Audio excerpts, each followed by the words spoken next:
developments, and we're bringing you the facts, not fear, to help you keep your family safe. Right now, the Arizona Department of Health Services says there are 9 coronavirus cases in our state. That includes 2 confirmed cases and 7 presumptive positive, which means the state has confirmed them, but not the CDC. There are no deaths from it here. Nationally, the Centers for Disease Control says there are more than 1,200 cases in 42 states plus Washington, D.C.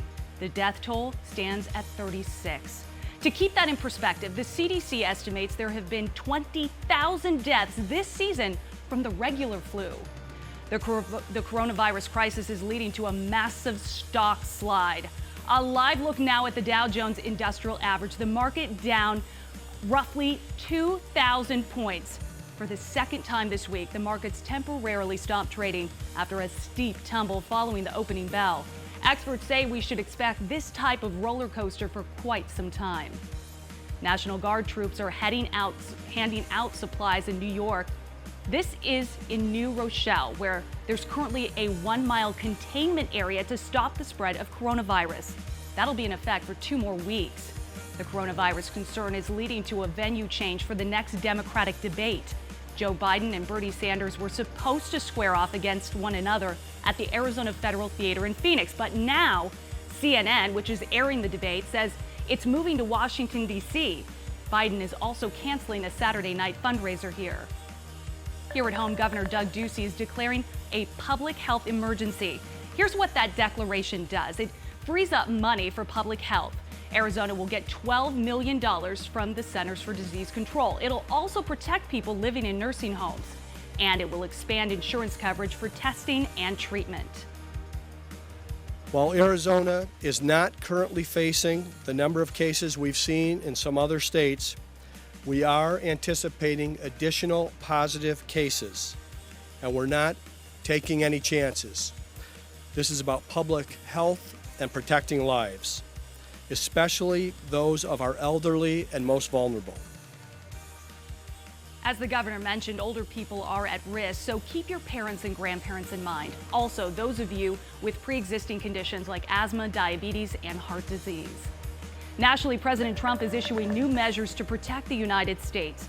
That includes a 30-day suspension on travel from Europe for foreign nationals, not U.S. citizens.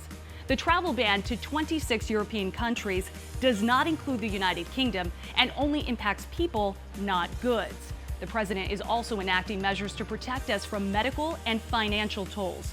This includes waiving all co-payments and extending insurance coverage for coronavirus treatments, offering low-interest loans and deferred tax payments for small businesses in affected areas, and financial relief for those quarantined and their caregivers. Vice President Mike Pence, who's leading the president's coronavirus task force. We know there will be more infections in the days ahead. We're trying to hold that number down as much as possible. That's the reason the president took the action regarding Europe. Here are the symptoms to look for. They include a fever, cough, and shortness of breath. These symptoms typically appear in as few as 2 days or as long as 2 weeks. If you start to feel sick, doctors recommend you stay at home to recover. If your symptoms get worse, call your doctor. Carnival Cruise Lines is suspending operations of its Princess Cruises for 60 days. Coronavirus has hit Princess Cruises hard. One of its ships is the site of what may be the first major coronavirus cluster outside of China. From cruises to basketball, the Pac-12 is now canceling the men's basketball tournament, so no more play for ASU and the University of Arizona. The Pac-12 joins several other major conferences to do so. But so far, the NCAA has not made an official announcement about the overall tournament. The National Hockey League is pausing the season, and Major League Baseball is expected to suspend spring training. The NBA is suspending the season indefinitely. This comes after Rudy Gobert from the Utah Jazz tested positive for coronavirus. And now his teammate Donovan Mitchell has also tested positive. The Phoenix Suns have canceled today's practice as well. That brings us to today's talker. Is canceling games and public events due to the coronavirus concern an overreaction or necessary for safety? Cast your vote right now at 12news.com/bullhorn or comment down below if you're watching on Facebook or YouTube. The results minutes away.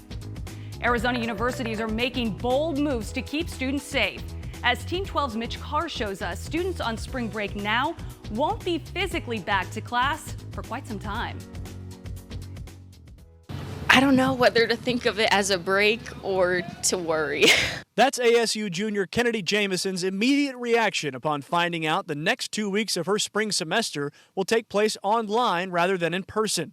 In a letter, ASU President Dr. Michael Crow says the university will follow dozens of others coast to coast in suspending in-person classes. The University of Arizona made a similar decision, extending spring break until March 18th and also moving to online classes. ASU and Arizona's decisions so far are temporary. Seeing schools shut down, and not just my school, but all my friends' schools too, it's making me rethink being outside a lot. Math, English, history classes, those can be taken online, but not every class fits into the virtual format. I'm a broadcast major, so I'm working with a camera and interviewing people like you are now, and I think that would make it a lot harder logistically. And what about graduation? Students don't know if there will be any commencement exercises given restrictions placed on large gatherings. It'd be disappointing to me, especially to my family and to my extended family. Both universities are leaving open dorms and facilities for students who use them. Right now I'm scared. I'm like, should I go home and be in a bunker? ASU and Arizona both note that there are no active cases of the virus on any of their campuses. We've also reached out to Northern Arizona University to ask if they'll be suspending in-person classes. The school has yet to get back to us. Actor Tom Hanks and his wife, actress Rita Wilson, have tested positive for coronavirus while in Australia. In a tweet, the 63-year-old says he and Wilson had come down with symptoms resembling a cold, as well as body aches and slight fevers. He writes they'll be tested, observed, and isolated for as long as public health and safety requires. I bet you're thinking, how can I stop this virus from lurking around? Here are 4 things to do to clean surfaces. First, clean and disinfect frequently touched surfaces. You'll want to wear gloves and protect your eyes. Open windows and doors to ventilate. Make sure the cleaning chemicals don't get to you. And lastly, as always, make sure to store the chemicals out of the reach of children. We know you have a lot of questions about coronavirus, and we're here to help. After 12 at 12, text the word FACTS to 602-444-1212. When you do that, you'll get a link to complete coronavirus coverage. Now to a weather alert and wet weather across Arizona. Sky 12 up over the Indian Bend Wash near Old Scottsdale moments ago. You can see a lot of water ponding alongside the roads. This is only going to get worse as the day goes on. And take a look at this, the sight many of us woke up to: thick clouds all across the valley and a very rainy commute. Things are calm for now. That's all going to change in a matter of hours. Hour by hour, you can see as we're expecting more flare-ups. I'd say give it until after lunchtime and then have your ears perked for thunderstorms that could be pretty feisty, flinging out hail, heavy-duty rain, lightning, and damaging winds. Right now, most of that moisture pent up around I-40 headed your way, Flagstaff and Sedona, that already got inundated with 2 inches of rainfall earlier, causing rock slides to shut down 89A. We also have a calling card of some flash flooding here in the valley. That flood warning was just allowed to expire on the west end of things, but still 5 million of your closest friends in Arizona are under the gun for this flash flood watch until tomorrow evening. Flooding is that top concern, but some of these storms could turn severe, and that's why we've got to watch out for all of those threats, including the lightning, the strong winds, and the hail. And we could be gunning for this record today in Phoenix. We already have a 1/4 inch under our belt since midnight, and we could make it up to this record set in 1941 of 1.1 inches. And the rain doesn't stop at midnight tonight. It's going to continue through tomorrow. We could see last-minute showers and thunderstorms all the way through the end of the day.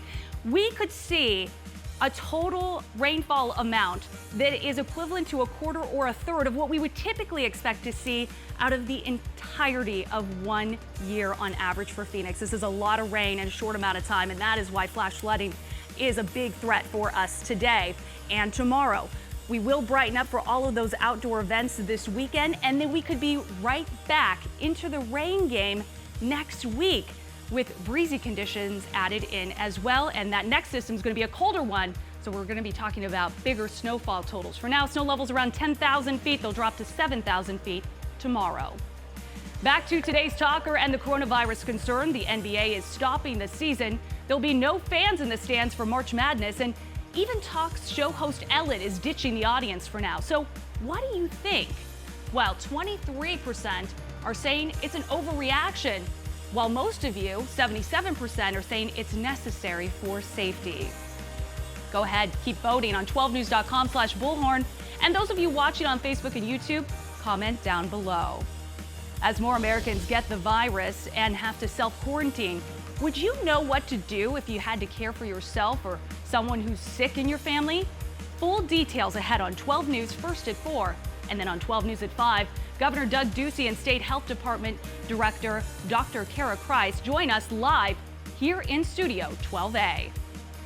And that's your 12 at 12, the facts on everything you need to know in just 12 minutes, no commercials. We're always on, anywhere, anytime, on 12news.com, the 12 News app, and on our socials as well. We'll see you again soon.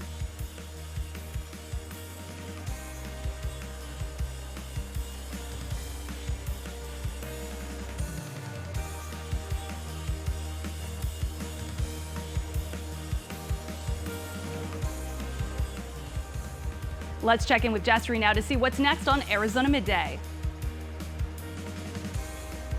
Coming up on Arizona Midday, we have cool crafts for this rainy weather.